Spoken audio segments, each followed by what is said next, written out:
নমস্কার বন্ধুরা, সবিতা কিচেনের সকল বন্ধুদের স্বাগত জানাই। আজকে আপনাদের এই শীতের দিনে নতুন স্বাদের নতুন রান্না করে আমি দেখাবো। আজকে করব দেশি খাসির মাংস দিয়ে আর কাঁচা টমা দিয়ে ঝোল। দুর্দান্ত কিন্তু একটা রেসিপি। আপনারা কিন্তু আমার ভিডিওটি পুরোটাই সঙ্গে থাকবেন, যেন চলে যাবেন না। তাহলে কিন্তু কাঁচা টমা দিয়ে আর খাসির মাংসর ঝোলটা কিন্তু পুরোপুরিভাবে ঠিকঠাক দেখতে পারবেন না, অন্যরকম একটা রান্না হবে। এই দেখুন, কাঁচা টমাটা নিয়ে নিয়েছি, আর এই যে দেশি খাসির মাংসটা দেখুন বন্ধুরা, এই দেখুন, দেখেছেন? আপনারা দেখলে বুঝতে পারবেন। আমি মাংসটা পিস পিস করে নিয়েছি। আর খাসির মাংস বেশি স্বাদে রান্না করতে হলে অবশ্যই গোটা মশলা দিয়ে শিলনোড়ায় বেটে রান্না করতে হবে।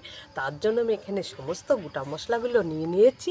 এবারে আমি সমস্ত মশলাগুলো সুন্দর করে বেটে নেব। প্রথমে আমি বেটে নেব আদা আর রসুন, শিলনোড়াতে আমি ঢেলে নেব।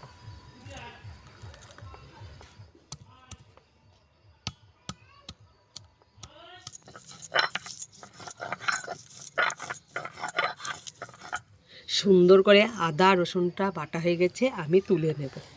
গোটা জিরে গোটা ধনেটা একসঙ্গে বেটে নেব।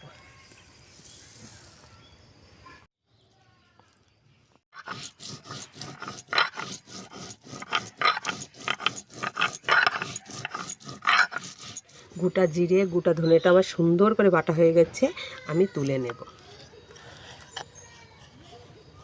শুকনো লঙ্কাটা বেটে নেব।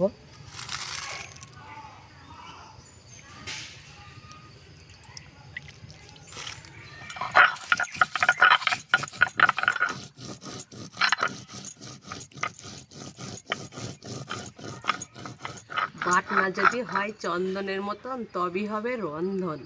শিলনোড়ে যদি বাটনা যদি চন্দনের মতন করা যায়, রান্নাটাও কিন্তু খুব সুস্বাদু হয়। লঙ্কাটা সুন্দর করে বাটা হয়ে গেছে, আমি তুলে গোটা গরম মশলাটা বেটে নেব।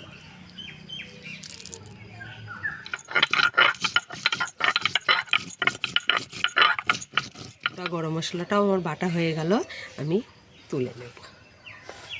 আজ এখানে আমাদের বন্ধুরা খুব শীত, রৌদ্র পার হয়নি। আজকে গরম গরম খাসির মাংস আর গরম গরম ঘরোয়া চালের ভাত আজকে রান্না করে খাওয়া দাওয়া হবে। আর খুব শীত, আজকে প্রচুর শীত। তা আমার তো ওদিকে সমস্ত গোটা মশলাগুলো তো বাটা হয়ে গেছে। এবার আমি গামলিতে মাংসটা ঢেলে নেব। যেখানে মাংসটা ঢেলে নিলাম, আদা রসুন বাটা দিয়ে দেব, গোটা জিরে গোটা ধনে বাটাটাও দিয়ে দেব,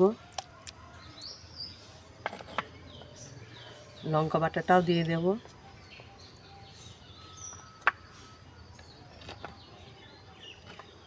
হলুদ গুঁড়ো, লবণ, সরষের তেল, হাত দিয়ে সুন্দর করে মাখিয়ে নেব।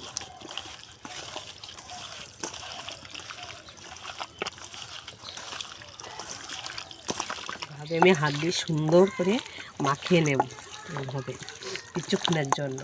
যত এইভাবে মাখাতে মাখাতে মাংসটাকে গরম হয়ে আসবে, তত আরও সুন্দর খেতে হবে।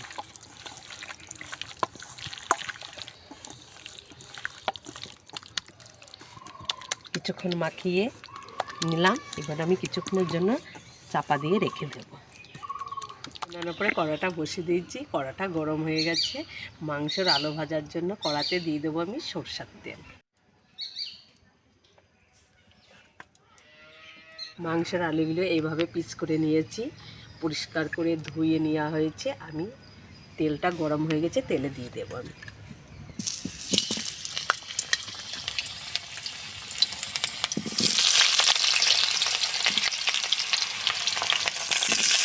লবণ, হলুদ গুঁড়ো, মাংসটাকে আমি সুন্দর করে লাল লাল করে ভেজে দেবো। মাংসের আলুগুলো আমার সুন্দর করে ভাজা হয়ে গেছে, আমি তুলে নেব।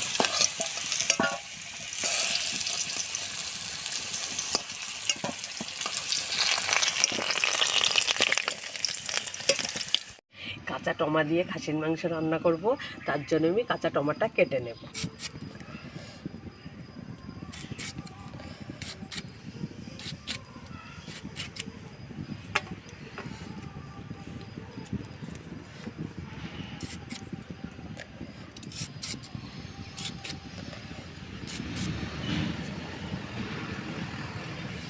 কুচানো পেঁয়াজ,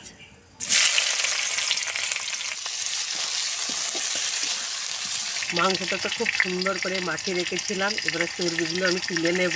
এই যে চর্বির পিস তুলে নেব, একসঙ্গে দিয়ে কষলে একদম গলে যাবে, ভালো লাগবে না খেতে।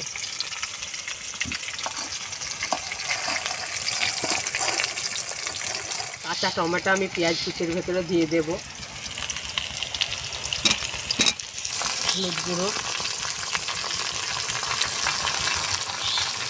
লবণ, লঙ্কার গুঁড়ো, ভালো করে কষে নেব। সুন্দর করে কাঁচা টমার পেঁয়াজটা আমার ভাজা হয়ে গেছে, কষানো মাংসটা আমি ঢেলে দেব।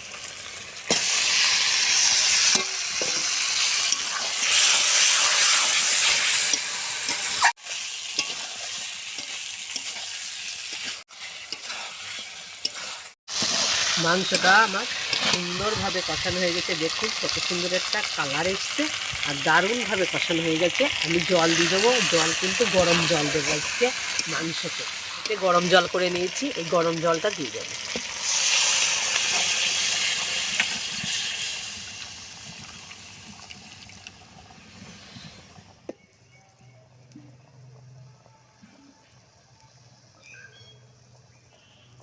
ঝোলটা ফুটে গেছে, ঝোলেতে আমি আলুটা দিয়ে দেব।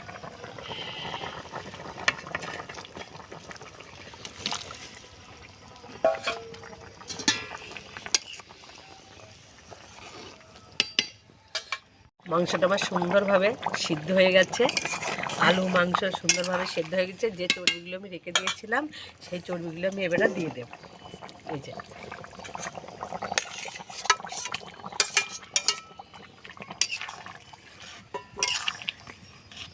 1 থেকে 2 মিনিট একটু ফুটিয়ে নেব। এই দেখুন বন্ধুরা, মাংসটা সিদ্ধ হওয়ার পরে চর্বিটা দিলাম, 2 মিনিট ফুটিয়েছি, কত সুন্দর লাগছে দেখুন। এই রকমই থাকবে। মাংসটা আমার পুরোপুরিভাবে কমপ্লিট হয়ে গেছে। সবশেষে দিয়ে দেবো একটু গরম মশলা বাটা, বেটে রেখেছিলাম, দিয়ে দেব।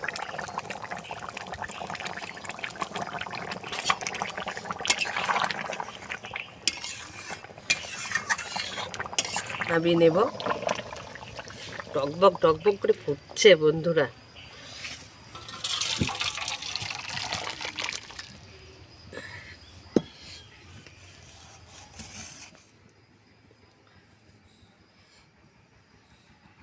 বন্ধুরা, শীতকালে গরম গরম মাংস আর গরম গরম ভাত অসাধারণ লাগবে। তাতে আজকে রৌদ্রটি নেই, প্রচুর প্রচুর শীত পড়ছে, জমিয়ে খাওয়া দাওয়া হবে আজকে আমাদের। তা আমি আজকে এইভাবে কাঁচা টমা দিয়ে খাসির মাংস রান্না করলাম, একটি অসাধারণ রান্না। অবশ্যই আপনারা বাড়িতে এই শীতের দিনে কাঁচা টমা দিয়ে খাসির মাংস অন্তত একদিন রান্না করে দুপুরে খাওয়া দাওয়া করবেন, খুব ভালো লাগবে। তা ভিডিওটা আমি এখানেই শেষ করছি। আপনাদের সাথে দেখা হবে নতুন একটা রেসিপির সাথে। ভালো থাকবেন, সুস্থ থাকবেন আর সকলে কিন্তু সাবধানে থাকবেন।